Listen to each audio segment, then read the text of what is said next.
తెలివి తక్కువ కొంగ. చాలా కాలం క్రితం ఒక చెరువు దగ్గర ఒక కొంగ ఉండేది. ఆ చెరువు గట్టు మీద ఒక పొడవాటి కొబ్బరి చెట్టు ఉంది. చెరువు దాదాపు ఎండిపోవచ్చింది. అయితే కొంగ జీవించడానికి కావలసిన చేపలు అందులో ఉన్నాయి. మిగతా కొంగలు ఇక్కడికి వచ్చి నాతో ఉండి నేనెంత అదృష్టవంతురాల్లో చూస్తే ఎంత బాగుంటుంది. తరువాత ఒకరోజు అది ఒక కొంగల గుంపు ఆ చెరువు మీద నుంచి వెళ్ళడం చూసింది. ఆగండి, ఆగండి, దయచేసి ఆగండి. కొంగల గుంపు నాయకుడు దాన్ని చూశాడు. ఆ ముసలి కొంగ మనల్ని పీలుస్తుంది. మనం కిందకి దిగి దానికి ఏం కావాలో చూద్దాం. అవి గట్టు వద్దకు రాగానే, నా మాట విన్నందుకు సంతోషంగా ఉంది. నా అతిథులుగా ఉండండి. మీరు కొబ్బరి చెట్టు మీద ఉండి చెరువులోని చేపలను తినొచ్చు. మంచివాడే, కాని తెలివి లేదు. మనల్ని మెప్పించాలనుకుంటున్నాడు. మనం అతని ఆహ్వానాన్ని అంగీకరిస్తే వాడే ఆకలితో చస్తాడు. అందుకని గుంపు తరఫున తెలివైన నాయకుడు ఆహ్వానాన్ని తిరస్కరించాడు. మా పట్ల చూపిన ప్రేమకు కృతజ్ఞతలు, కానీ దయచేసి మా దారిన మమ్మల్ని వెళ్ళనివ్వు. అవును, మా తెలివైన నాయకుడు అంది నిజం. అవును, మేము చాలా మంది ఉన్నాం.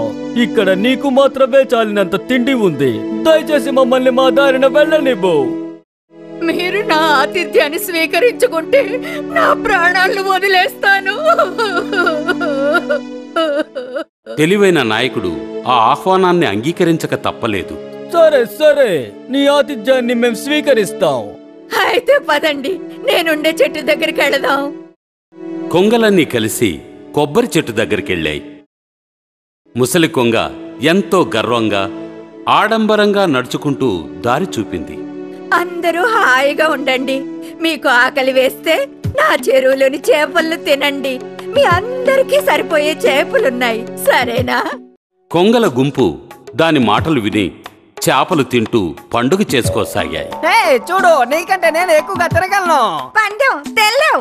ఇప్పటికి నేను 6 చేపలు తిన్నాను. మీలో ఎవరైనా నాకంటే ఎక్కువ తినగలరా? ఒకదాంతో ఒకటి పోటీపడి త్వరలోనే చెరువులోని చేపలన్నిటినీ తినేశాయి. అయ్యో దేవుడా, ఒక్క చేప కూడా మిగలేదే.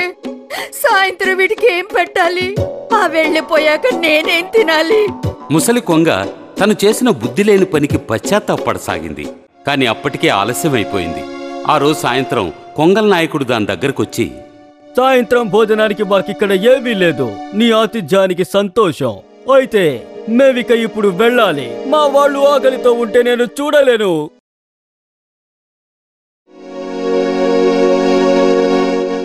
అవి ఎగిరిపోతుండగా నాయకుడికి చెరువు దగ్గర ఉన్న ఒంటరి కొంగను చూసి జాలి వేసింది. మనతో కలిసి ఎగరడానికి అతను ముసలివాడైపోయాడు. మన మాట వినుంటే పాపం వెర్రివాడు, ఎక్కువ కాలం బ్రతకలేడు.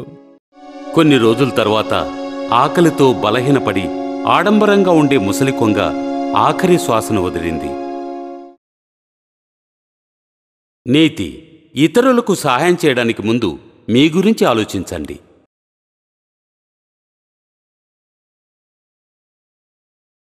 ఈ వీడియో మీకు నచ్చినట్లయితే లైక్ చేయండి, షేర్ చేయండి, మా ఛానల్ని సబ్స్క్రైబ్ చేసుకోండి.